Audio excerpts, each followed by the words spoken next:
especialmente a Tailândia. Eu bebi um café fantástico na Tailândia há uns anos atrás, fenomenal. Olá, bem-vindos à Europa Hoje ao meio-dia. Hoje temos mais uma convidada especial, a Débora Moraes, licenciada em Ciência Política e também em Relações Internacionais, mas a conversa fica para mais daqui a um pouco.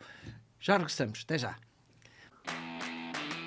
Opa, este café de Leiria é fantástico. Gostas de café? Adoro, uma verdadeira apreciadora de café sem açúcar.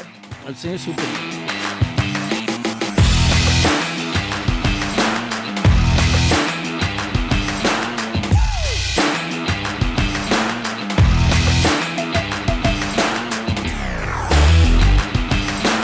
Olá novamente, então, agora sim, com a nossa conversa com a Débora Moraes. Débora, muito obrigado por te teres deslocado até aqui a Leiria, embora tu sejas de Leiria, estás a viver em Castelo Branco. A Débora... Covilhã, não é? Na Covilhã, é verdade. Não tem nada a ver uma coisa com outra, embora seja muito perto. Eu conheço bem a área, a zona aquela zona para lá da Serra, que é fantástica, é uma das minhas zonas preferidas em Portugal. Antes de nós começarmos a nossa conversa aqui com a Débora, eu gostava de quem nos está a ouvir, de esclarecer aqui uma coisa. Isto não é uma entrevista, isto é uma conversa. O projeto Europa Hoje ao meio-dia é um projeto que tem posição, tem ideologia. No entanto, nós gostamos sempre de falar com pessoas que tragam um contraditório, para nós podermos fazer debate de ideias. Só assim é que nós aprendemos, evoluímos e, quem sabe, até mudamos de opinião, o que não é fácil. Mas para isso mesmo é que eu trouxe hoje aqui a Débora, uma pessoa que eu gosto muito de conversar. A Débora eu sei que é fã do trabalho do Alfred Mackinder, não é? Um bocadinho.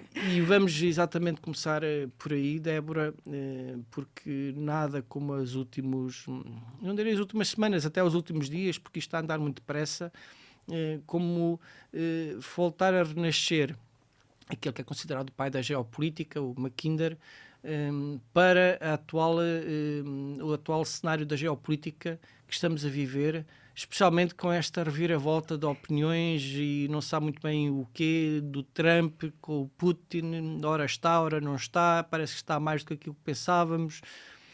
Nina, o que é que tu achas sobre isso? Eu acho que nós estamos aqui a falar de ideologias. Eu acho que primeiro nós precisamos de perceber uma coisa que eu acho que é importante, que é, para mim, a opinião política é quase como um clube de futebol. Também é verdade.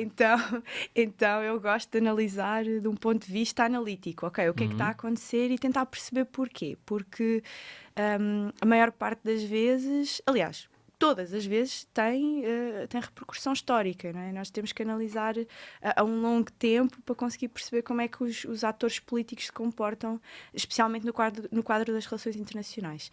E eu acho que a Europa é uma zona de tensão, não é? Desde sempre. A maior zona de tensão bélica do mundo está situada na Europa. Foi na Europa que iniciaram os dois maiores conflitos mundiais até hoje, claro. E se houver um terceiro, nós sabemos onde é que ele potencialmente começará. E eu acho que logo a partir daí, não é? Nós estavas a falar do Mackinder, eu acho que o Mackinder já sabia muito bem isso quando veio com a teoria do Heartland e não é? Influenciou aqui o Putin a acreditar que é capaz de chegar onde ele quiser. Ele está no coração do mundo e consegue aqui mexer-se de uma forma muito mais liberal no ponto de vista de fronteiras terrestres. Mas eu acho que há aqui uma componente na Europa, e aqui para trazer aqui o escândalo da coisa, que é o cinismo europeu no que toca àquilo que nós fazemos e àquilo que são as nossas ideologias. Porque nós temos uma Europa que, no pós-Segunda Guerra Mundial, não é? Temos uma Europa, no pós-Primeira Guerra Mundial, que cria uma Liga das Nações para tentar impedir uma Segunda Guerra Mundial. Que falhou Redondamente, não é? Iniciamos uma Segunda Guerra Mundial. Depois da Segunda Guerra Mundial, damos origem a uma Organização das Nações Unidas, a uma NATO, mais tarde. E o que acontece é que temos uma Europa que joga num tabuleiro diferente dos outros players, não é? Nós temos... Como assim? Então, Vamos lá ver. Nós temos uma Rússia e uns Estados Unidos que jogam realismo puro, clássico, num hard power, poder bélico, onde a economia e o armamento comandam o mundo. E depois temos uma Europa que vive aqui numa utopia liberal, onde... Uma Europa fofinha. Uma Europa fofinha, onde vamos jogar pelo smart power. Vamos fazer o normativo power, leis, organizações, vamos nos proteger contra tratados. Só que a Europa joga sozinha, não é? Porque... Mas tu achas que isso foi por ingenuidade? Foi por arrogância? Não, foi por medo. Os povos mexem-se, as pessoas mexem-se por medo. E os atores políticos não são diferentes. Porque... Por medo Por medo de uma terceira guerra mundial, não é? Sim, mas pronto, segundo aquilo que deduzes das tuas palavras, a Europa meteu-se a jeito, ou seja, não apostou na coesão, não apostou aliás, desarmou-se militarmente. Eu não diria que se pôs a jeito, é isso. Depois aqui eu acho que é importante nós compreendermos o comportamento humano das pessoas, não é? Porque nós temos uma Rússia claramente realista e a jogar no hard power. E temos uns Estados Unidos que fazem a mesma coisa. E eles são muito honestos no jogo que jogam. Nós sabemos o que é que... Aliás, nós conseguimos prever o que vai acontecer, não é? Esta ideia de que o Trump é imprevisível não é real, pelo menos para mim não é. Porque do ponto de vista, quando eu olho para um país como os Estados Unidos e consigo analisar a história, não é? Um país bipartidário que tem aqui uma bipolaridade de poder entre democratas e republicanos, e nós percebemos muito bem como é que se vai comportar o Trump. Mesmo que ele tenha toda aquela componente... um bocado louca. Esotérica, perdão, excêntrica. Queria dizer. Se bem que também, se calhar, quase esotérica. Não mesmo saber. que ele tenha esse comportamento excêntrico, eu acho que é importante nós entendermos que o Trump comporta-se como republicano. E como republicano vai haver uma ótica de olhar para dentro dos Estados Unidos. Porque é isso que os republicanos fazem e foi isso que eles sempre fizeram, não é? Os democratas são para o mundo, os republicanos são para o umbigo. Isso não é bom nem mau. É o que é, neste ponto de vista de análise. Sim, embora temos que reconhecer que também há republicanos, que há um que até é um dos mais conhecidos, que é o Schwarzenegger, que não é só um bom ator, foi um excelente político, que não tem bem essa opinião. Então aquilo que tu me estás a querer dizer, e se calhar eu concordo contigo, se calhar não, concordo mesmo, de facto, a seguir à Segunda Guerra Mundial, a Segunda Guerra Mundial foi um conflito tão traumatizante para a Europa, tal e qual como foi para o Japão, que ambos sofreram ambos do mesmo mal. Ou seja, nós não queremos mais saber nem de guerras, nem de armamento, só com o medo de não termos tentação de os usar uns contra os outros. E depois esquecemos que possivelmente poderíamos ter necessidade de o fazer mais tarde. Mas não achas também houve ali um certo otimismo demais? Porque antes disto tudo começaste... Aliás, antes disto tudo não. Antes de 2014, ao fim e ao cabo, porque a guerra da Ucrânia começou em 2014, as pessoas quase que nem imaginavam que fosse possível voltarmos... Até se falava, não? Os conflitos bélicos são no terceiro mundo, não são nas zonas mais desenvolvidas, embora... A Ucrânia tenha, na minha opinião, fosse um país muito pouco desenvolvido em alguns aspectos por culpa da Rússia. Gostavam de manter a minha tese é que a Ucrânia era um protetorado da Rússia e era mantida a população de propósito em baixa qualidade de vida.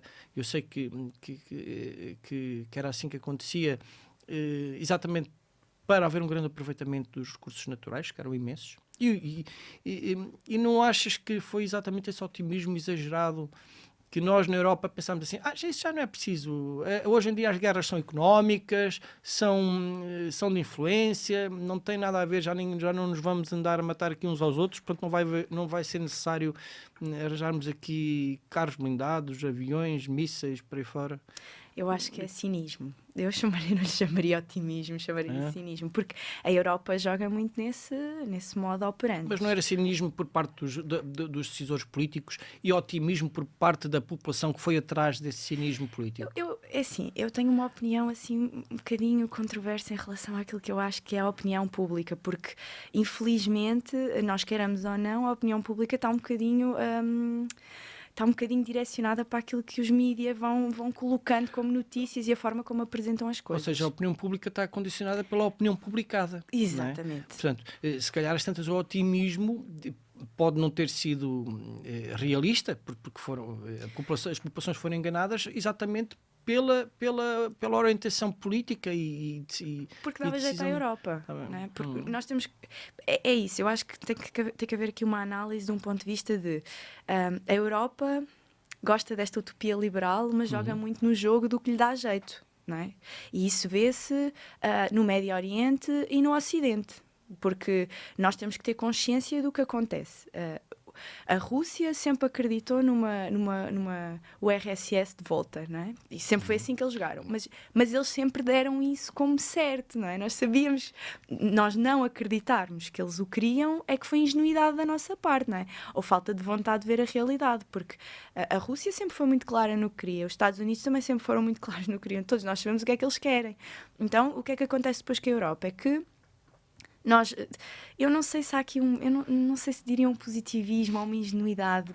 Eu acho que é uma falta de vontade de acreditar ou de ver a realidade, às vezes, porque quando nós sabemos o que os outros atores políticos estão a fazer, não é? Sabemos o que é que eles querem. Nós sabemos que sempre foi o objetivo da Rússia aqui refazer a URSS, e isso com a anexação da Crimeia, agora com a invasão novamente da Ucrânia. Admites que há uma postura imperialista e expansionista da parte da atual Rússia, não é? Claro que sim, nós temos que ser honestos. Evidente. Isso é evidente, isso é analítico. Aliás, a invasão da Ucrânia,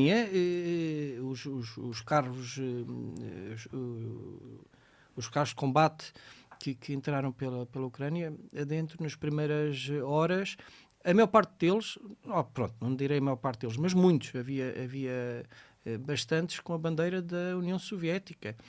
Portanto, se não houvesse essa permissividade, claro. E só foi possível com a permissividade das lideranças, porque é impensável um exército, especialmente um exército como o russo, terem bandeiras que não fossem permitidas usar. Portanto, é sinal que havia ali aquele... É muito claro. Não é? Mas já era, não é? Todas as políticas que vieram dali sempre foram muito claras no que eles queriam. Portanto, nós não vermos é que a mim, não é? Me coloca aqui numa posição um bocado... me choca, que é, ok, toda a gente vê, mas a Europa que está aqui ao lado não consegue compreender. Né? Até os Estados Unidos perceberam o que estava a acontecer, na minha opinião. E aquilo que aconteceu com a invasão da Ucrânia é vazio de poder da Europa. Nós estávamos muito focados no nosso normative power e deixámos... Né? Mas sabes que, especialmente, nós no Projeto Europa hoje ao meio-dia, como sabes, estamos sempre muito presentes nos debates das redes sociais, e encontramos a opinião clara de uns mais fanáticos, ao fim e ao cabo, outros não. Têm contraditório em relação a nós e muitas vezes avançam com a ideia de que é exatamente o contrário. A guerra da Ucrânia surgiu pela Europa ter a arrogância de se querer expandir, se querer alargar, não só na União Europeia, mas também a NATO, se alargar para leste, e não era legítimo a Ucrânia ingressar na NATO. Tu acreditas também nessa teoria que a guerra na Ucrânia começou por causa da intenção da NATO, da Ucrânia aderir à NATO? Eu não tenho dúvidas, não é? Porque no final da Guerra Fria foi claro o que é que a Rússia queria, ou seja, quais é que eram os limites da Rússia. A Rússia foi clara, ela não queria a NATO perto das fronteiras da Rússia. Portanto, a Rússia está-se a defender de uma coisa que eles disseram que iam fazer. Não queria, mas não havia... Isso também está provado que não havia nenhum acordo em relação às fronteiras. O próprio Gorbachev veio desmentir que não houve acordo nenhum em relação ao prolongamento da NATO. Então, mas se tu achas que essa era uma condicionante e foi violada por parte do Ocidente, União Europeia e Estados Unidos, então como é que tu explicas que a Estónia, a Letónia, a Lituânia não sei se é a Estónia, se é a Lituânia, está muito mais perto de Moscovo do que a Ucrânia, e agora de repente com esta guerra outra vez mais uma fronteira partilhada com a NATO, que é a Finlândia, e já havia a Norte, logo, embora não significativa, com a Noruega, mas uma grande fronteira que é a Finlândia. Ou seja, então podemos esperar que a seguir a Rússia vá atacar Estónia, Letónia, Lituânia e também a Finlândia? Ou... Sim, eu não tenho uma bola de cristal. Não é? Não, mas pela lógica, por aquilo que me estás a dizer... Mas vou-te dizer assim, a única coisa que neste momento parece um bocadinho demasiado assertivo e não é esse o objetivo, mas de um ponto de vista de análise analítico, aquilo que neste momento impede a Rússia de entrar pela Europa adentro é a NATO, não é? E aquilo que nós podemos esperar é que, conforme aquilo que forem as políticas do Trump, quer a gente queira, quer não, ele é que está neste momento a controlar aquilo que vai ser o impacto da NATO na política e dentro daquilo que são as fronteiras europeias.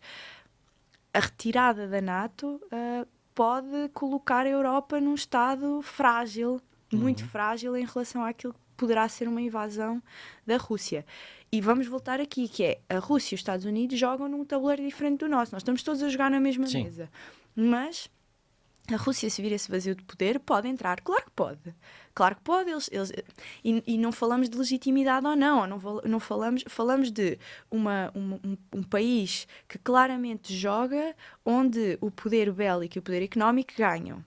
Onde a guerra é justa desde que tenha vontade de a fazer. Eles não jogam com o nosso conceito de guerra justa, não é? Porque quando invadiram a Ucrânia mostraram isso. Mas nós temos aqui um agente político que pode fazer aquilo que lhe apetecer, porque do outro lado da fronteira não tem ninguém para defender, não é? A Europa não tem como fazer nada. Portanto, nós estamos aqui um bocadinho à mercê do que está a acontecer agora externamente. Sim, no máximo alguma persuasão nuclear da França e do Reino Unido, mas e mesmo assim com algumas... Pronto, ninguém vai entrar numa situação dessas, mas em último caso poderia haver. E mesmo assim, o poder nuclear hoje em dia, com as defesas aéreas e também com meios de ataque e defesa, também é sempre muito subjetivo, nunca ninguém sabe. E esperemos que nunca venhamos a saber qual é que é a eficácia dessa persuasão ou não. Vamos por aí. Sim. De qualquer das formas, ontem eu li uma publicação muito interessante que falava uma coisa engraçada, que era: não estão com a sensação de que estamos a assistir a um novo tratado de Tordesilhas, mas em vez de Portugal e Espanha temos Rússia e Estados Unidos? Parece que eles estão a querer dividir o mundo em metade, já viste? Eu acho que isso é um bocadinho... Agora vou trazer aqui uma coisinha assim... Ser mazinha. Vou assumir aqui o meu papel mal. Eu acho que é um bocadinho o jogo cínico da Europa, que é, ok, os Estados Unidos são os maus da fita, quanto aos republicanos no poder, então os Estados Unidos é a última coisa onde a gente Desculpa, se quer isso não foi uma notícia, foi uma publicação... Sim. Não, mas é geral e nós vemos isso ao longo dos anos a acontecer, não é? Os Estados Unidos neste momento têm uma política, têm no poder um republicano, vão começar a ter políticas muito mais para aquilo que é o desenvolvimento económico deles e não para o mundo, não para o socialista. Isso coloca-nos aqui num problema, e nós temos que analisar as coisas como são. É que a Europa faz todos estes tratados e todas estas normas para nos ajudar. Não temos poder bélico, dependemos da NATO. A NATO, 70% do poder bélico da NATO que nos protege neste momento, pertence aos Estados Unidos. Então nós continuamos aqui nesta história de os Estados Unidos e a Rússia estão a dividir o mundo ao meio, mas fomos nós que permitimos isso, não é? Porque nós dependemos, não é? 70% do exército da NATO pertence é financiado pelo governo americano. Então nós é que lhes demos legitimidade para isso, não é? E agora, o que é que a gente faz? Nós agora não fazemos nada, nós agora vamos ser espectadores do tabuleiro. O que é que vai acontecer? Sabes que há muita gente que agora diz, e houve ali a sensação, agora isto até é bom para a Europa, porque finalmente nós acordámos, estamos a unir-nos e vamos rearmar-nos, por muito que isso nos custe, mas face a ameaças externas. Quer, não é? Essa pressão, o Trump está-nos... Ou seja, vou tirar o Trump e vou para os Estados Unidos, porque quando eu digo Trump, as pessoas criam ali assim alguma... Sim, é a posição oficial do Estado, foram eles que escolheram aquele presidente, portanto é a posição dos Estados Unidos. Os Estados Unidos... Ele não perdeu popularidade, pelo menos até agora. Exatamente. Os Estados Unidos está a colocar a Europa, está a pressionar a Europa, que é, ou vocês fazem alguma coisa, ou fazemos nós. né? Aquilo que os Estados Unidos está a fazer está-nos a tentar que a gente saia deste sofá onde nos sentámos há 60 ou 70 anos atrás, estamos aqui sentadinhos, ok, vocês investem no armamento e nós investimos nas leis e nas organizações, leis essas que só cumpre quem quer e quem assina, mas tudo bem, nós achamos que jogamos nesse tabuleiro e que a liberdade do outro começa onde a nossa termina. Mas isso não acontece no jogo, né? E nós vemos isso com a Rússia. Sim. Então, os Estados Unidos, aquilo que estão a fazer e aquilo que vão fazer nos próximos meses é pressionar a Europa de como é que é, malta?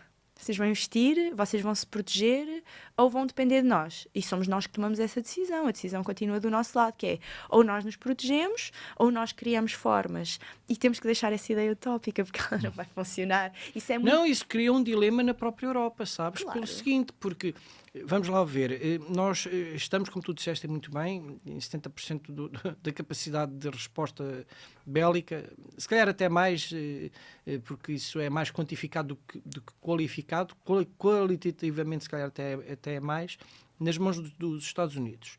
Ora, temos duas hipóteses, ou nós mantemos boas relações com os Estados Unidos e convencemos a eles para continuarem a ser o nosso guarda-costas, ao fim e ao cabo, ou então se nós partirmos para uma situação de defesa única, de defesa comum, vai demorar tempo e ao demorar tempo podemos inclusive criar aqui mecanismos paralelos à NATO em termos de defesa e em termos de políticos, que se vai criar uma separação ainda maior da NATO e fragilizar ainda mais a nossa força. Ou seja, nós sozinhos somos mais fracos do que acompanhados da NATO. Nós vemos isso na Segunda Guerra Mundial, não é? Nós sem a Rússia e sem os Estados Unidos, a Europa sim. hoje em dia... Nas duas. Aliás, na Primeira Guerra Mundial, inclusive, se os Estados Unidos não têm entrado, hoje estávamos todos a falar alemão, não é? Então, do ponto de vista cultural, não é, histórico, nós temos essa dependência... Nós próprios admitimos essa dependência. Agora nós temos é que ser honestos, não é? Deixar-nos de achar que estamos aqui num pedestal, que somos superiores e percebermos como é que está a jogar, como é que estão a jogar os agentes políticos e fazermos e colocarmos dentro das regras do jogo. Se vai acontecer, eu não acho que vai acontecer, porque a Europa, estávamos aqui a falar de nós criarmos aqui ferramentas que nos pudessem armar. Nós temos uma política comum de segurança e defesa, que é quase uma cópia da NATO, mas onde sem a NATO nós não funcionamos. Portanto, E não faz sentido sem um exército comum. Sim, também não existe, não é? Mas não vai existir. Achas que não? Não, porque a Europa é muito... Aliás... Poderá existir se nós continuarmos, e aqui analisando, o que pode acontecer é, se nós continuarmos a entrar nas políticas de extrema-direita dentro dos países enquanto unidades territoriais, vai acabar por haver mais políticas ligadas aqui à teoria dos realistas e do hard power, e isso vai fazer com que, a pouco e pouco, os países comecem a ganhar algum exército que depois poderão colocar... Mas isso à disposição. Em vez de um exército comum, um exército de cooperação comum, não é? Certo, mas isso, mais uma vez, força de cooperação. Mas voltamos a entrar na utopia. Mas voltamos a entrar aqui numa utopia, que é... E depois, o que é que acontece? Né? Depois vamos começar... Quando dermos conta, os países dentro da Europa estão a medir forças uns com os outros outra vez. Que foi o que originou a Primeira Guerra Mundial. E o que originou a Segunda. Não é? E isso também nos mete medo. Porque nós não queremos voltar a passar por aquilo que passamos. É demasiado recente... para que as pessoas hoje em dia queiram voltar lá. Então, eu não acho que nós vamos conseguir ir por aí. Eu acho que não... Mas eu acho que estamos numa situação, sem nos apercebermos, ainda mais complexa e perigosa do que nas duas primeiras guerras. Porque se tu fores bem a ver, as duas primeiras guerras foi entre equilíbrio de forças dentro da própria Europa. Especialmente Alemanha, França, A Europa agora é só trincheira. Não, a Europa agora realmente está dentro do mesmo barco, finalmente, porém as ameaças são externas, tanto a leste como aqui, de outra forma não tão bélica, mas dos Estados Unidos. Se bem com a arrogância de que nota-se que tanto os Estados Unidos quanto a Rússia parece que estão a querer depor o Zelensky para voltar lá a meter um presidente fantoche, que é para poderem, então, ambos dizerem assim, olha, então agora vamos dividir a meias, isto tem tantas riquezas em termos de... Sim, como sempre. Mas eles são honestos no que fazem, não é? Ao menos nós sabemos o que é que eles querem, não é? Nós já sabemos como é que eles jogam e está tudo ok. Agora, nós, enquanto Europa, eu acho que reside em nós começarmos a mudar essa cultura, porque para nós é muito fácil nós resolvermos conflitos lá do outro lado e falarmos em igualdade e vamos nos aceitar todos, até chegar às nossas fronteiras. E nós vemos isso até no Oriente, com a Palestina e Israel, vemos a Europa a atuar da mesma forma que atua no Ocidente, que é, ok, já lá estavam os árabes, mas agora a gente dá no jeito de mandar para lá os judeus. Não foi? No início do século XX, mandamos para lá. E a seguir, a ONU vem e diz assim, a ONU, de países europeus maioritariamente, diz assim, bom, agora dividimos o país ao meio, vocês dividem uns com os outros, temos que ser igualitários e temos que dar liberdade a todos. Não? E geramos ali aquele conflito. E a seguir, quando aquilo começa a dar asneira, nós, rabinho entre as pernas, vamos embora. Já não queremos. Não, agora aquilo não é uma guerra justa, agora aquilo está a passar as proporções daquilo que é humanamente aceitável. E tudo bem, mas quem originou aquilo? Quem é que começou? Quem é que teve a brilhante ideia de fazer aquilo inicialmente? De onde é que veio? Foi o Putin. Então, mas é óbvio, então, mas quem é que deu o primeiro tiro? Para mim, do ponto de vista histórico, se calhar não foi bem isso. Então porquê? Diz lá, explica lá. Então vamos lá. Nós vemos um país, primeiro... Pronto, o ponto de vista do Oriente é muito complicado analiticamente porque não é só político, não é só geopolítico, mas é religioso. E quando mete religião, começa a ficar difícil nós percebermos de quem é o quê. Não é? Nós temos três religiões que têm o mesmo sítio como o mais sagrado. Não é? Estamos aqui a falar de uma zona de conflito que já ultrapassa aquilo que é só a geopolítica e os interesses políticos. E hoje em dia pode ter, mas não foi aí que começou, não é? Porque ali aquela zona, tanto os judeus como os cristãos, como os árabes, têm ali o seu ponto mais sagrado. Os seus interesses religiosos. E não podem ser ignorados, nem devem. E não podem ser ignorados, nem devem. Devem ser aceitos. A questão é, ok, mas quem é que esteve lá mais tempo? É que há 1000 anos que aquilo era árabe. Aquilo desde o século, desde 700, 800 que aquilo foi... Mas há 2000 anos era hebreu. Pois, mas estás a perceber onde eu quero chegar? E há 100 e poucos anos... foi egípcio, foi... Não, era otomano. Foi otomano, foi egípcio, olha, se não me engano, até teve mais tempo de ser otomano do que ser árabe. Foi mais tempo hebreu, depois foi mais otomano e depois é que o árabe. Pronto, nunca foi palestiniano, por sinal. Certo, mas agora vamos... No máximo podemos considerar, os palestinianos, a origem exatamente em Gaza. Mas nós vamos analisar quem é que veio com essa ideia, quem é que sugeriu a separação daquilo em dois países diferentes. É que foi a ONU. A ONU é que vem aqui no início do século XX dizer, ok, então a gente divide aquilo ao meio. Mas nós mandámos para lá os judeus, né? Depois aquilo culminou no Holocausto na Europa. Judeus. Eles começaram aí no final do século XIX, mas a realidade é que... Não, antes disso. Havia a população lá, isto são números mais que comprovados, era mais ou menos 60% árabes, 30 e tal por cento judeus e os remanescentes eram outras culturas, outras religiões, outras etnias. E está ok. E eram cerca de 1000, não chegavam a 2 milhões no total. Okay? Tanto houve migração de judeus para lá, especialmente a seguir em 1948, e antes um pouco também. Não, antes. Nós ainda no final do século XIX começou a haver uma especialmente forte migração. o milhão de judeus que foi expulso do norte da África, de Marrocos e por aí fora, expropriados completamente. Que migraram para lá. Exato. Esses sim, foram completamente expropriados e acabaram por migrar para Israel. Como também houve migração árabe, depois na altura. Sim. Mas não achas que era justo? Porque aquilo, vamos lá ver o seguinte, aquilo era inglês. Não é? Primeiro era otomano. Exatamente. Primeiro era otomano. Voltamos aí, é que aquilo era inglês. Portanto, os ingleses foram para lá e acharam-se no direito de... toda a colonização foi assim. Atenção, não é bom nem mau, é o que foi. Também. Sim. Nós fizemos a mesma coisa, os espanhóis. Mas também foram para lá no contexto de uma guerra, atenção. Certo. Ok? Mas aqui a questão aquilo era inglês, depois havia uma zona também do Médio Oriente que era francesa. Aqui a questão é, temos um protetorado inglês. A ONU decide dividir aquilo em 2 países. A Europa apoia, ok? Vamos apoiar que vocês são... Vamos diversificar. Sim. Porque nós temos que ser iguais, temos Claro. que aceitar toda a gente. Mas depois a Europa não faz o mesmo quando tem esse tipo de questões, não é? Nós, em Israel e na Palestina, decidimos, ok, vocês têm que se aceitar uns aos outros. Mesmo que a maior parte seja muçulmana, vocês vão ter que aceitar os judeus, vão ter que aceitar as outras culturas que aí estão. Mas depois, quando chega à Europa, vemos políticas como na França ou na Bélgica, em que os árabes não podem usar a burca numa escola.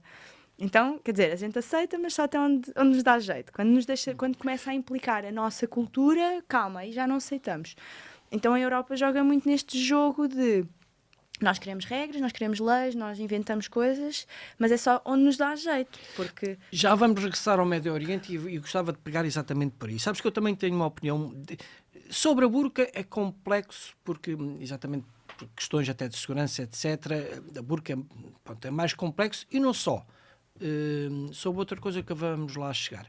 Sobre usar o lenço, houve uma grande polémica em França e as miúdas foram proibidas de usar o lenço na escola. Embora eu não seja não seja a cultura que eu mais me identifico, seja a árabe, eu achei isso escandaloso, porque ao fim e ao cabo, se nós somos liberais para usarmos roupas conforme queremos, inclusive a minha avó usava lenço, era normal as miúdas e as mulheres de antigamente usarem, inclusive em Portugal.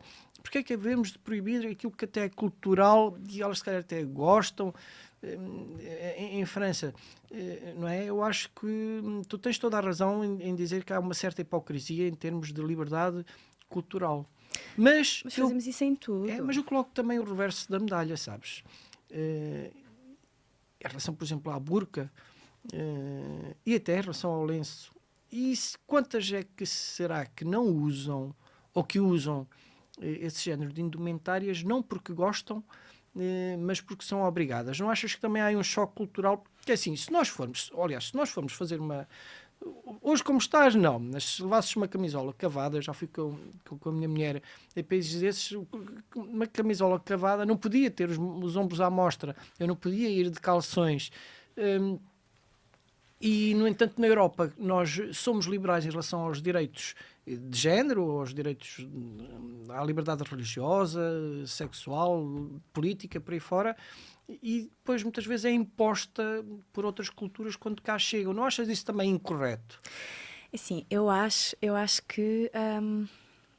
que nunca ninguém vai encontrar uma fórmula perfeita de conseguir ter esta aculturação nestas diferentes culturas todas no mesmo sítio. Porque é difícil quando a liberdade implica o visual, não é? Quando a liberdade implica aquilo que eu consigo ver. E se nós usamos aquela teoria da minha liberdade termina onde a tua começa, ok, mas e se a tua liberdade tiver chocar só por aquilo que eu vejo, que tu vês visualmente? Então é difícil nós termos uma opinião se é certo, se é errado. Eu acho que não existe. Não, mas aqui estamos a falar de direitos de cidadãos. Atenção. É isso. Agora, do ponto de vista de direitos, eu nunca vivi isso que tu me estavas a dizer, que já estiveste num país árabe onde sentiste que muçulmano, não era árabe. Desculpa, sim. Muçulmano. Todos os países muçulmanos onde eu já tive. Aliás, eu já estive num casamento árabe em que toda a gente estava tapado e eu fui lá parar sem querer e estava de vestido de ombro à mostra, cabelo solto, o vestido era pelo joelhinho, a mostrar o joelhinho, e eu nunca, naquela noite, eu não vi ninguém olhar para mim e julgar-me por aquilo que eu tinha vestido. Todas as pessoas que ali estavam perceberam perfeitamente que eu era cristã e não houve qualquer tipo de julgamento visual. Agora, eu não estive num país... eu estive num país onde também há onde há muçulmanos e há cristãos. Estás a fazer muito bem. O grande erro é nós generalizarmos as coisas. Exatamente. Por exemplo, temos povos, como por exemplo o povo curdo, que infelizmente muito pouca gente fala, eles sim sofreram vários genocídios, são muito massacrados, são maioritariamente muçulmanos e, no entanto, são extremamente liberais em relação aos direitos das mulheres, em relação à liberdade política e religiosa, inclusive. Por isso é que acabam por ser mais ou menos amigos do Estado de Israel, porque sofrem na pele algumas contestações dos mais radicais, que o grande problema é o radicalismo. Mas Inclusive é o radicalismo em Portugal, em todas as religiões, não é? Mais uma claro. vez, historicamente, nós também tivemos templários. Sim, quer dizer, Que seriam os fanáticos de hoje em dia. A religião, e atenção, eu digo isto como religioso convicto, mas temos que admitir que a religião, por natureza, é fundamentalista, ou seja, acreditamos em dogmas, acabamos por ser fundamentalistas. Agora, o radicalismo está sempre ali um passo à frente. Isso depois tem a ver com a formação, com a cultura, da forma como nós ensinamos depois a doutrina religiosa. Há muitos árabes a nível mundial, ainda agora morreu o líder de uma facção até muito moderada dos sefarditas cá em Portugal, mas muçulmanos portanto, nem todos são radicais, aliás, são mais os não radicais do que os radicais, mas depois a forma como é ensinada de uma forma de doutrina, aí é que faz toda a diferença. Nós temos casos cá em Portugal de comunidades que até nem foram árabes, por sinal nem muçulmanos, que quiseram que a escola onde tinham as filhas desse aulas separadas entre meninos e meninas. E fizeram ali uma grande contestação, e a escola, e muito bem, disse, estão em Portugal, é assim que funciona, se os senhores estão mal, pronto, com todo o respeito, mas mudem de país. Não é? É isso, eu acho que depois entra aí a componente política, não é? Porque é muito difícil nós separarmos as coisas. Política ou religiosa, neste caso? Fundamentalista? As duas coisas, porque, ok, nós temos aquilo que é a religião, e eu concordo contigo, quando a religião se torna demasiado a lei única da coisa, torna-se fanático. E aí nós entramos noutro problema, não é? Porque depois deixamos de conseguir comunicar. Mas tudo funciona por regras de jogo. Não é? Se nós não estamos dentro das mesmas regras, nós não vamos conseguir jogar o mesmo jogo. E isso funciona de termos políticos e termos religiosos.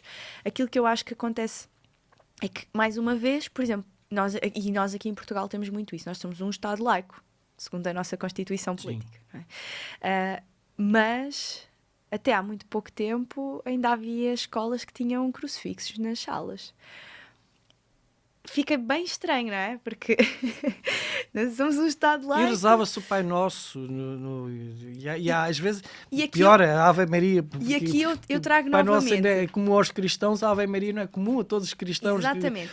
E agora eu trago-te isto, que é, ao menos nos Estados Unidos, eles dizem que é One Nation Under God. Eles são claros naquilo que fazem. E aí nós entramos, e aí nós temos a legitimidade de poder dizer, ok, se tu não estás bem neste país, pá, esta é a nossa lei. Nós somos um país cristão, é Under God e é um God. Não podes vir para aqui dizer agora que temos 5 ou 6 deuses, porque nós somos assim. Portanto, se tu não estás bem, tens que sair. Agora nós não. Nós na Europa, se queremos ser liberais, temos que ser liberais em tudo. Mas eu percebo isso, não tem um certo ou um errado. Atenção, se me perguntarem assim, mas o que é que tu achas que deveria ser feito? Eu acho que não há uma solução. Eu acho que ainda não foi encontrada uma Sabes que eu sou extremamente liberal e óbvio, e sou a favor, convictamente, pelas liberdades individuais, pelo individualismo, pelo pluralismo até cultural, mas isso não nos empurra um pouco para a cultura woke e para o outro lado, ou seja, quase que de antes era escandaloso alguém ser gay, era escandaloso alguém vir ser de outra religião.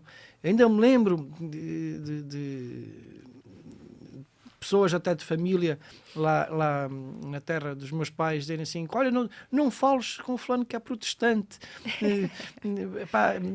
E estamos a falar entre cristãos, não é?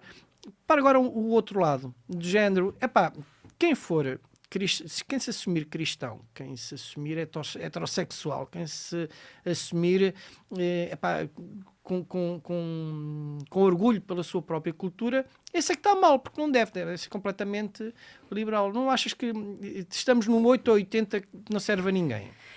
Eu acho que sim, eu acho que nós queremos tanto criar um mundo perfeito que depois não percebemos que a perfeição é dos olhos de quem vê. Sim. Não é? E mais facilmente se encontra no equilíbrio do que estar ali num lado ou no outro, não é? Agora, eu acho que tudo aquilo que acontece à nossa volta está condicionado pelas lentes, né, de quem vê. E as nossas realidades são condicionadas pelas nossas vivências. Eu tenho uma opinião que eu própria fui criando à medida que eu viajo muito, adoro países árabes, eu dou muito bem, eu adoro falar de religião com muçulmanos. É uma paixão que eu tenho. Porque eu adoro a forma como todas as conversas que eu tenho sobre religião com muçulmano acabam ele dizer-me que o importante é o acreditar em Deus. O livro que eu sigo é comigo, é entre mim e ele. E essa liberdade depois parece que não se vê quando nós analisamos os mídias ou quando vemos aquelas notícias de pessoas muito fanáticas naquilo que toca à religião. Era por aí que eu ia pegar. E com os judeus? Já falaste sobre religião com os judeus? Eu, por acaso, com os judeus, não. E eu até sou de uma terra que muito perto tem muitos judeus. Nunca tive essa oportunidade. Então, voltando à questão do Médio Oriente, onde a deixámos, que é a questão da divisão pela ONU em 1947 e depois concretizada em 1948, não sei se, com certeza estás a par da história, quando isso aconteceu, Israel festejou, fez uma festa. No dia a seguir, todos os países árabes em volta atacaram Israel. Não achas... Eu vou-te fazer duas questões. Primeiro, não achas que os judeus também teriam o direito a ter uma pátria própria na sua terra ancestral, que é ali na Palestina, onde tem também os principais lugares sagrados, etc. E, para além disso, não achas que esta não querer que os judeus tenham lá queiram expulsar os judeus de lá, tem mais a ver com a forma como então a religião é ensinada, o livro que eles seguem depois e é ensinado nas mesquitas, que é de forma do ponto de vista da doutrina mais radical e completamente antissemita. E falando antissemita, falamos do ponto de vista académico, ou seja, no conceito em que antissemita é ódio aos judeus e àquilo que provém do judaísmo. Eu acho que isso é um tema super difícil de analisar, porque, mais uma vez, quando envolve religião, torna-se muito difícil nós podermos até criar uma opinião que seja válida, não é? Mas eu vou usar um exemplo de um sítio onde estive. Eu não sei se já estiveste na Turquia, em Istambul. Não, com muita pena, okay. É um sítio no... Então, está na mira. Istambul é um bom exemplo disso. Porque, aliás, a Turquia é um bom exemplo disso. E a Turquia, em Istambul, tem uma mesquita que é a Mesquita Azul, de Blue Mosque. E eu não sei se... Eu já entrei na Mesquita Azul e acho que é a melhor forma de nós podermos ver isto. A Mesquita Azul é uma igreja otomana e é uma mesquita muçulmana. Não sei se sabias disso. Portanto, tem um altar, tem um altar virado para Meca e tem um altar cristão. E eu achei delicioso perceber como é que neste momento a Turquia, pronto, também está a enfrentar ali algumas instabilidades políticas e eles querem voltar a colocar aquilo como uma mesquita, mas até há muito pouco tempo atrás aquilo era as duas coisas. Dentro do mesmo espaço fazia-se as duas coisas. Portanto, respeitava-se o entrar descalço e respeitava-se também a parte cristã, tinha um altar cristão.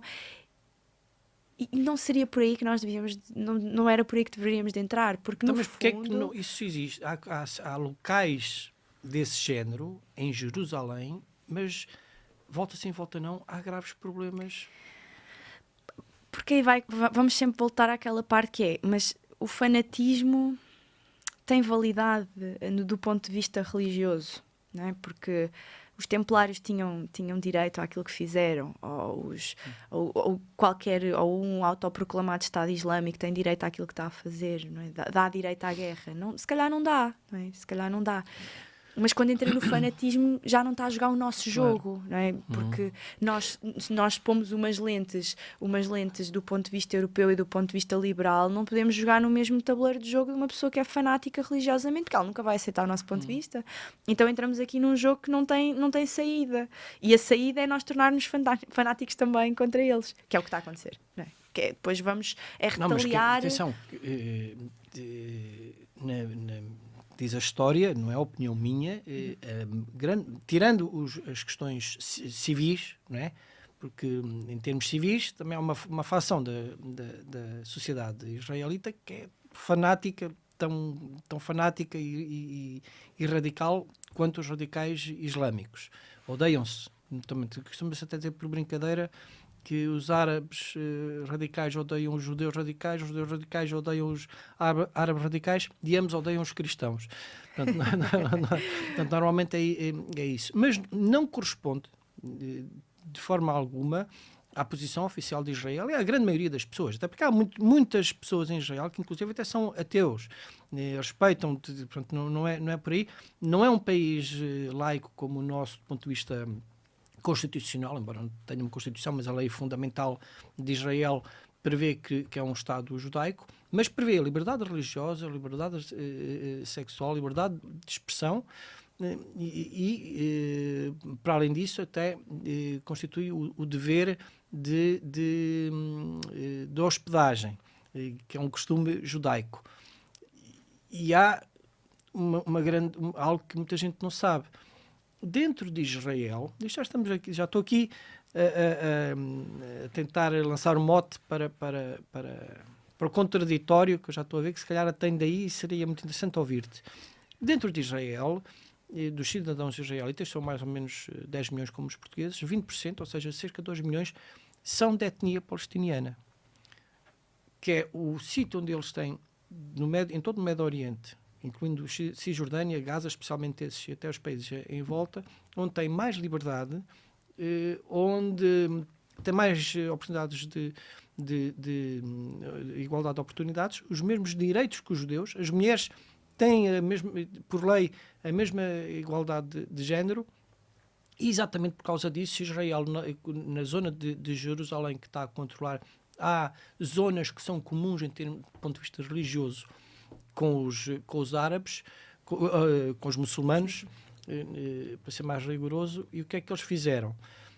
Como são comuns, e para que não haja ali confrontos entre os radicais, a umas tantas horas só podem entrar judeus, outras tantas horas só podem entrar muçulmanos. Agora, o que tem acontecido do ponto de vista histórico é que quem tem lançado as primeiras pedras, ao fim e ao cabo, literalmente, tem sido a facção árabe. Tu estavas a dizer, mas os outros tornam-se radicais. Está bem, mas quem fez a guerra logo a seguir à divisão da ONU foram os árabes. Quem iniciou a guerra de 1967, a Guerra dos 6 Dias, foram os árabes. Quem começou a guerra do Yom Kippur, por cima no feriado religioso, foram os árabes. Não é? A primeira e a segunda intifada foram os árabes. Quer dizer... é isso. Não havia até mais razão do outro lado de se tornarem radicais do que ao contrário? É assim... Pior, antes, o 7 de outubro, já me estava a esquecer. Eram os árabes. Não, então não estavam judeus também? Para quem lá foi primeiro... 30 e tal por cento não era judeu? Ou seja, estamos aqui a falar desde o século 7, 8, quem lá teve foram os árabes, maioritariamente. Depois os judeus começaram a vir. Sempre existiram judeus naquela zona, está provado. Minha querida amiga, não leves a mal estar a contestar. É algo que podemos falar e são opiniões. Claro, obviamente, até porque... Sim, claro. Mas aqui a questão é que se nós formos falar daquilo que é a minha opinião, eu não acho que a guerra nunca é justa. Tá? Isso é a minha opinião. Agora, eu quando olho do ponto de vista, não é? Quando nós analisamos as coisas, elas acontecem. E mais uma vez voltamos aqui. Eu acho que o fundamental é os atores políticos começarem a perceber que não jogam o mesmo tabuleiro. Sim, mas desculpa, estavas a dizer que desde o século 7, 8 eram árabes. Século 7, 8, em Portugal estavam aqui os visigodos, não era? Não. Tínhamos no século 7, 8 foi invasão. Sim, foi invasão muçulmana. Então pronto, mas isto no século 7, 8 não faz sentido cá estarem portugueses também, deviam estar, então estava cá os árabes, também devia ser deles. Ora aí está. E sabes que existe essa teoria. Ora aí está. Por isso aqui... A terra de Al-Andalus, diziam o início, os fundadores inclusive da Al-Qaeda, deveria ser tomada novamente, exceto as Astúrias, porque já foi território árabe, então deviam Exatamente, mas antes disso éramos romanos e antes disso, não é? Pois. Então eu acho que é um bocadinho isso. Em 1947 aquilo era uma parte judaica, outra parte árabe. E está ok. Em 1947 aquilo estava. Estava metade. Mas como é óbvio, quando os árabes invadem a Península Ibérica, a gente também os vê expulsar daqui, não é? Vieram os franceses achar que podíamos então, fazer pronto, aqui um então, país. eles não gostam que lá estejam judeus, é isso. Não acho que tem a ver com isso. Acho que tem a ver com uma evolução histórica que acontece em todo o lado. Todos os países. Eu acho que tem a ver com uma concepção que eu sinto que eu acho que na minha geração vai começar a deixar de existir. Espera aí, que é...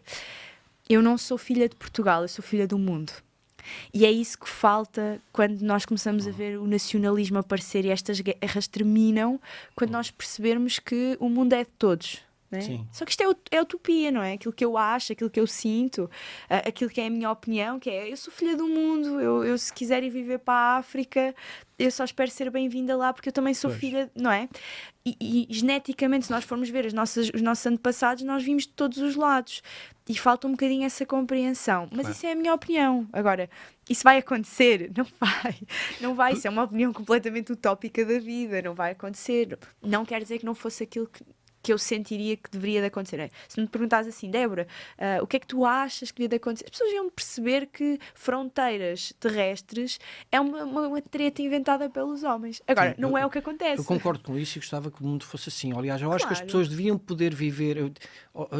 Aliás, o mundo é dos homens, de uma forma geral, até do ponto de vista teológico, podemos, transversal a todas as religiões, é assim que cada um dos deuses acaba por defender, é dos homens, e cada um devia poder viver onde se sente melhor, inclusive na sua própria terra natal, no seu próprio país, e se quisesse viver no outro lado, que fosse por uma questão de opção e pudesse respeitar e ser respeitado e em segurança. Isso seria ótimo, embora seja utópico, porque a natureza humana não nos é permite fazer isso. Mas voltando ainda à questão, desculpa lá, mas há aqui uma questão que só ficou por dizer e já vamos avançar, depois, portanto, vamos concluir esta excelente conversa.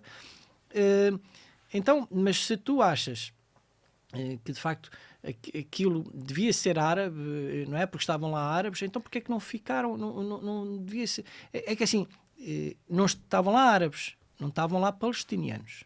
Ok? Certo. Pronto. Então, se estavam lá árabes, porque é que em 1973, quando Golda Meir decide retirar dos territórios, aliás, até surgiu antes, mas então, porque é que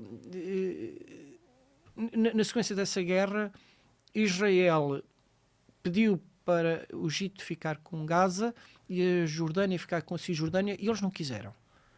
Porque é que não se tornou árabe? Olha, porque assim, isso então retirou a legitimidade em que houvesse naqueles territórios um país palestiniano, porque por esse ponto de vista, então não havia palestinianos, então não deve ser palestiniano. Eu não acho que deveria de ser árabe. Eu acho que ficou aqui uma situação assim meio subliminar, que é, eu acho que é o processo que todos os países passam, né? Que todos os países, todos os territórios passaram ao longo dos séculos. Aquilo que nós vemos ali é que nós já passámos há mais anos. Porque nós fizemos a mesma coisa, não é? A Europa foi definida, não é? As linhas geográficas da Europa que nós vemos hoje foram feitas a ferro e fogo. Batalha após batalha, a tentar batalhar. Sim, expulsámos de cá quem não nos interessava, inclusive os judeus. Claro, então obviamente. Portugal foi exímio nisso, não é? Agora vamos ver isto. Todos nós fizemos a mesma coisa. O que eu estou a dizer é... todos nós passámos nesse processo. Se calhar os únicos países que não passaram tanto nisso foi a África, né? Que foi colonizado pelos europeus e nós chegámos lá a regra e esquadro e desenhámos aquilo como nos convinha e nos dava jeito e está feito e aqueles... Eles é que ficaram um bocadinho mais subjugados na situação que foi. Nós é que mandamos aqui. Agora, todos os outros países estão a fazer a mesma coisa que nós fizemos. Estão a fazer em séculos diferentes. Porque eu acho que é um processo humano de evolução em que vai ganhar o mais forte, não é? Agora entrávamos aqui na teoria do Darwin. Sim, mas sim, não chegamos a tanto. Mas vamos concluir com a questão da Europa, especialmente das fronteiras, mas só então para arrematar a questão do Médio Oriente. Sabes que exatamente acaba por ser o argumento. Não existiam judeus, que até existiam, não deviam haver judeus. Exatamente por que os judeus acabaram por se autoafirmarem, têm direito à sua terra ancestral. Embora não existissem palestinianos, eu acredito que ao longo destes últimos tempos, especialmente se calhar, dos últimos quase 100 anos, aqueles povos autóctonos palestinianos já, embora não existissem, passaram a já ter direito legítimo de ter a sua autoafirmação, a sua identidade, porque já a criaram, ao fim e ao cabo, Claro. aquilo. Portanto, seria muito importante, eu também tenho essa tese, num país só, esqueçam, eles não se dão, podem viver e respeitarem-se lado a lado, mas não se dão para estarem a coabitar, não vão conseguir, mas era importante que houvesse 2 países, 2 Estados, auto-reconhecidos, parte a parte, que por 9 vezes que esteve quase, e foi sempre, tal para os tais radicais, as tais elites, foi Isto é sempre, difícil, sempre sabotado. vais-me deixar meter aqui um bocadinho de veneno. Força. Então, do ponto de vista europeu, se nós acreditamos que eles devem existir 2 Estados, porque é que não concedemos isso à Catalunha? Ora, mas eu ia exatamente, quando eu disse que íamos rematar com a questão das fronteiras para a Europa, é exatamente por aí que eu depois queria lá chegar. Portanto, e para nos posicionarmos também, porque ser sionista não é ser anti-palestiniano, antes, pelo contrário, eu também me assumo como pró-palestiniano nesse sentido, num Estado soberano, independente, que vive em paz e prosperidade e que reconheça também o Estado de Israel e vice-versa. Portanto, acho que essa seria a solução de paz para o Médio Oriente. Não é fácil, mas nada é impossível. Agora, transpondo isso para a Europa,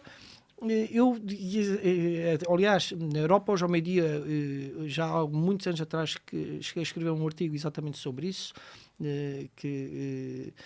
sobre as fronteiras europeias. Eu acredito que estejam completamente adulteradas. Não são, as fronteiras políticas que hoje temos não são as fronteiras culturais, até porque tu apanhas a Catalunha, que não é só uma região de Espanha, também apanha uma região de França, tal qual como o País Vasco, que apanha o norte de Espanha e também uma parte ali a caminho de Bordeaux de França. A própria Galiza confunde-se muito com Portugal também, acaba por ser mais portuguesa, até em termos de identidade. Foi o ano passado que até em competições esportivas eles torcem por Portugal. Exato, foi o ano passado que houve assim um quase incidente diplomático em que não se reconhecia. Pois, exatamente. Não, inclusive a zona de Baviera, também a França está dividida, a parte interior mais agrícola da parte litoral mais a oeste. Mas só levando aqui essa questão, transportando esse Oriente para o Ocidente, nós fazemos a mesma coisa, que é, para lá faz sentido eles serem reconhecidos como 2 países independentes porque eles são diferentes, mas depois na Europa já não faz sentido, já não nos dá jeito. Mas nós fizemos melhor ainda, nós abolimos as fronteiras. Mas eu gosto dessa, só para o que dá jeito, mais uma vez. Não, é assim, eu sou europeísta, convicto, não é? E sou também federalista.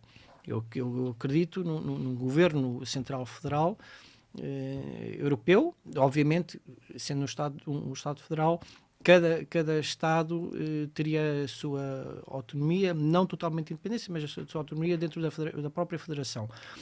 Isso foi o que os Estados Unidos pensaram inicialmente. E não, os Estados Unidos são assim. Aliás, até há diferenças de leis entre Estados. Os Estados Unidos até mas a nível é um país, one God, one nation. Ou seja, é uma nação com vários Estados federados, mas eles... Ou seja... Sim, mas ao fim e ao cabo eles têm várias diferenças até mesmo em políticas e posturas. Obviamente. Aliás, foi isso que disputou a própria Guerra Civil Americana, claro, não é? Claro. Temos a abolição da escravatura. Mas mais uma vez vemos outra vez. Sempre que nós temos...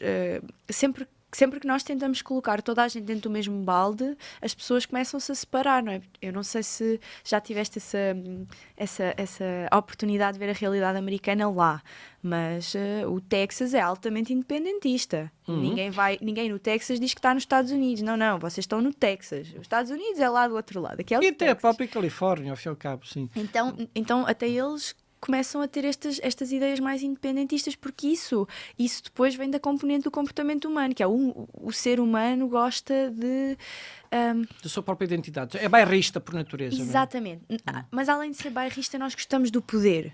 E quando é muito grande e está só uma pessoa no poder, a gente gosta de mostrar que nós conseguimos criar poderes mais pequenos, unidades mais pequenas. Eu acho que a Europa quer entrar, e começou esse caminho com a União Europeia, desta tentativa de abolir fronteiras, não sei, mas só naquilo que dá jeito. tá? Porque depois quando não dá jeito a gente corta, a gente já não Então, e nos reconhece. Estados Unidos, quem é que tem o poder? É o Trump ou é o Elon Musk? Isso já entra aí... Ih, agora que eu parti Isso, tudo. isso já entra aí numa situação mais detalhada, que eu acho que só nós é que levamos isso a sério. O americano está-se nas tintas. Quem é que tem o Acreditas que poder? o Trump foi eleito em parte com a ajuda do Elon Musk, com as redes sociais, com uma série de... Não.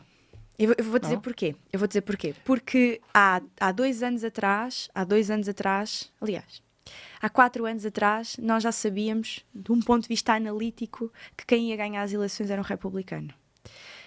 Era claro. Isso era claro, pelo menos para mim. Sim, mas ninguém pensava que iria ser o Trump. Nessa altura era inconcebível. Aliás, há coisa de ano e meio atrás que nem... Eu acho que aí entram os mídia europeus e a forma como as notícias são colocadas, porque nos Estados Unidos era muito óbvio quem é que ia para o poder desde o início da corrida. Sim, a percepção de lá foi diferente da percepção A percepção de lá estava muito clara, eles sabiam que o Trump ia ganhar as eleições, eles sabiam o que estavam a fazer, e aquela questão do Elon Musk foi muito mediática na Europa, não foi nada mediática nos Estados Unidos.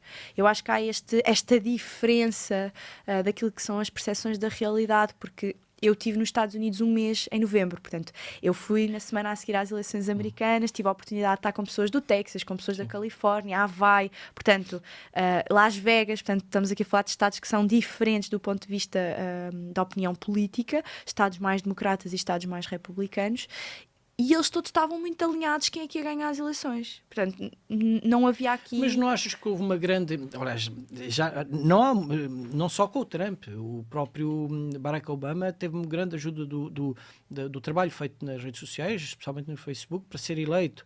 O Trump, primeira eleição, também redes sociais. O próprio Brexit teve uma grande influência do trabalho nas redes sociais e, por visto, agora os britânicos estão mais ou menos arrependidos.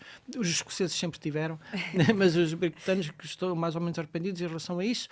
Não achas que há um grande poder da comunicação social?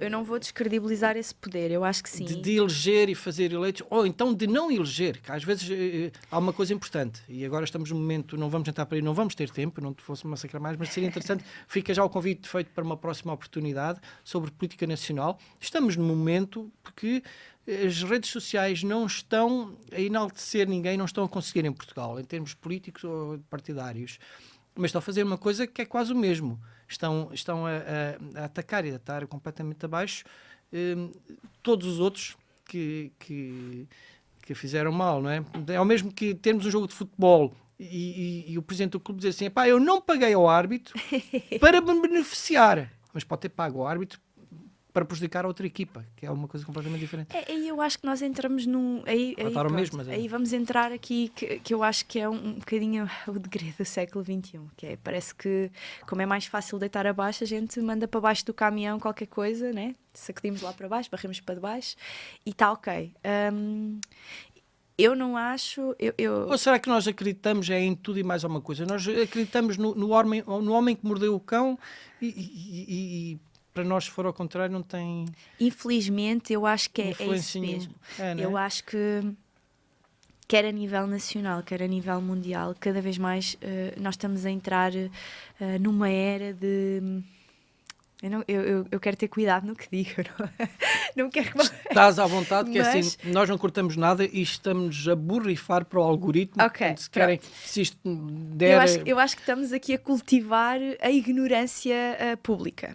Que é, não é preciso, nós não educamos as pessoas para perceberem as coisas, nós damos-lhes a nossa opinião e é aquilo que nós achamos que está correto vale mais do que aquilo que é. Eu quando me convidaste para vir aqui pensei assim, ok, eu vou tentar levar aqui um bocadinho a oposição, mas do ponto de vista analítico. Porque é que as coisas acontecem, como é que eles se comportam, não é se está bem ou se está mal, isto acontece e é claro porque esta é a raiz de onde eles vêm e é a linha que eles sempre seguiram. Então tornámos-nos emotivos demais para conseguirmos fazer uma análise racional das coisas, é isso, não é? Não, somos cultivados a ser emotivos negativamente demais para podermos ter uma análise racional das coisas.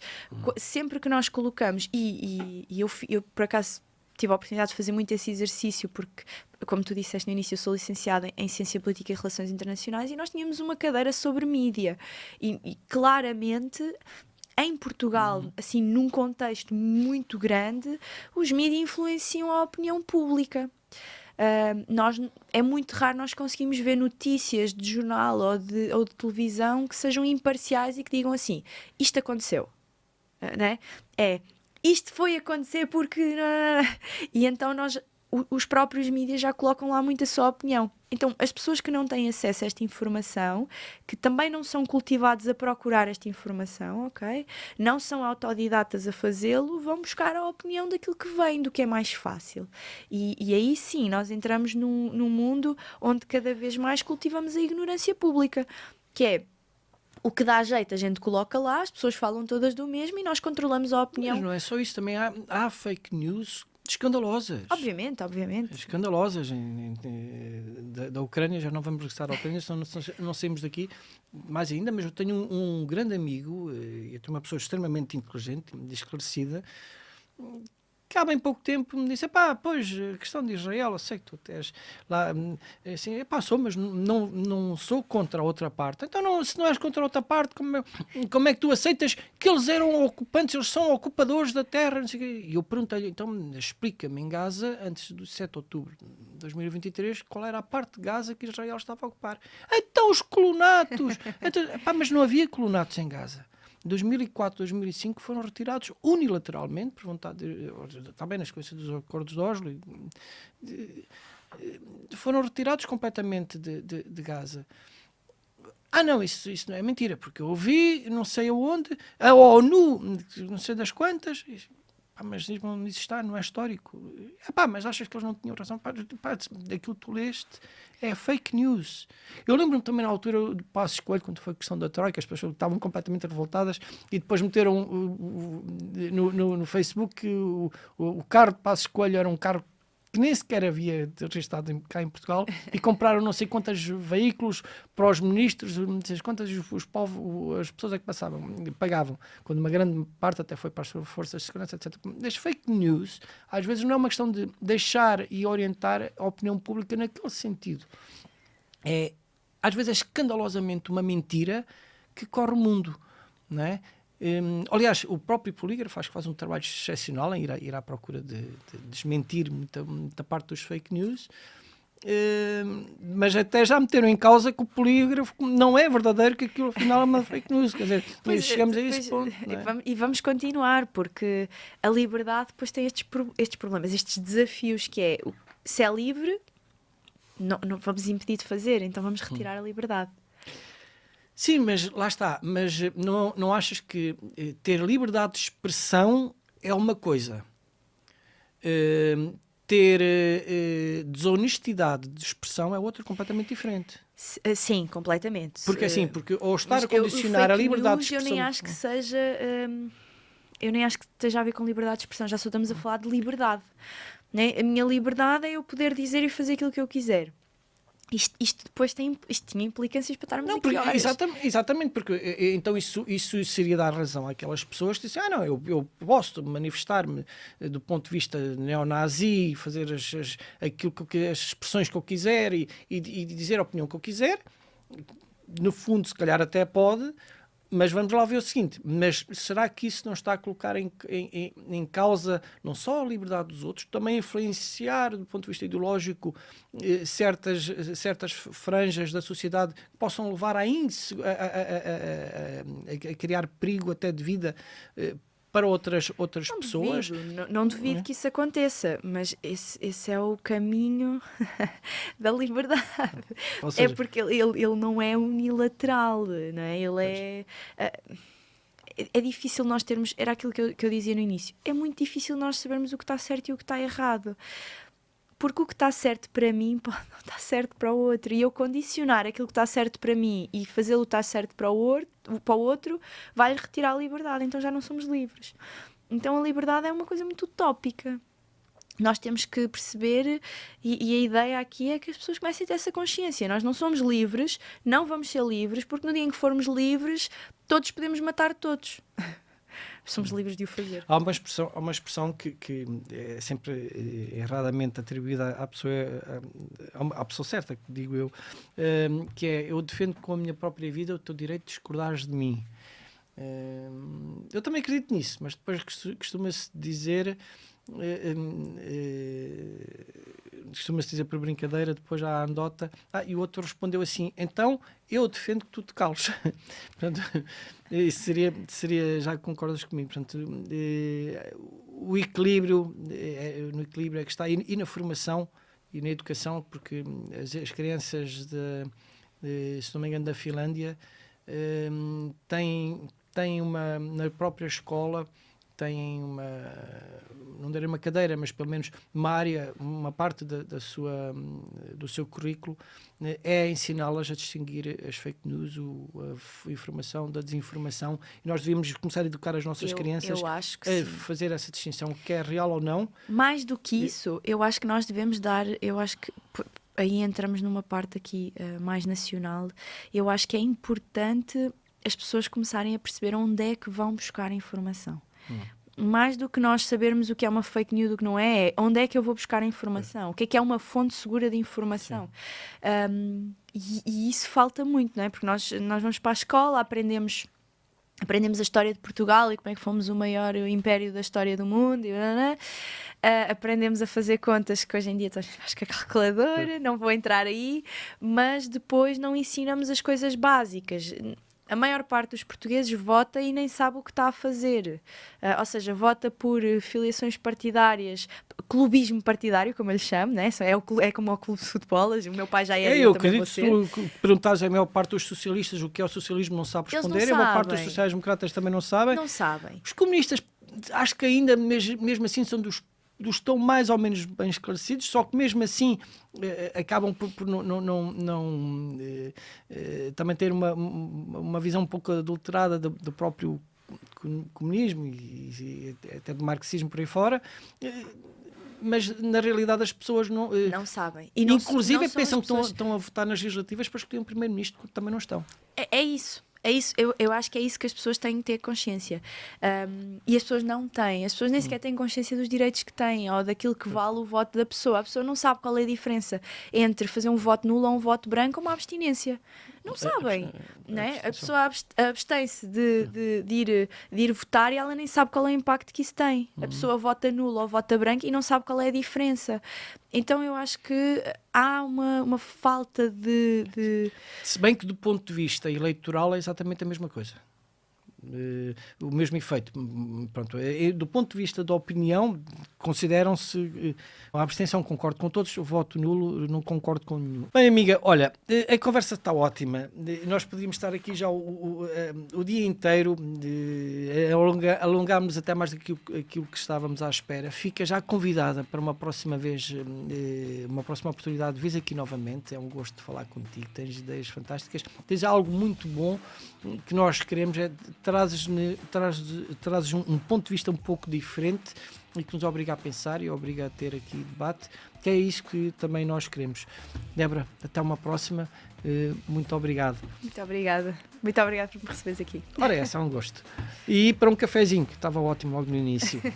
Bem, quanto a nós, foi mais um programa da Europa Hoje ao meio-dia. Meta o seu like, se gostar, se não gostar, pode comentar, faça como entender. O que interessa é que nós fazemos votos para que você, entretanto, tenha captado mais alguma informação que o faça não só pensar nas coisas do mundo, mas também, especialmente, nas coisas da Europa e nas coisas de Portugal. Até uma próxima. Fique bem, fique aí desse lado. Nós vamos beber mais um cafezinho.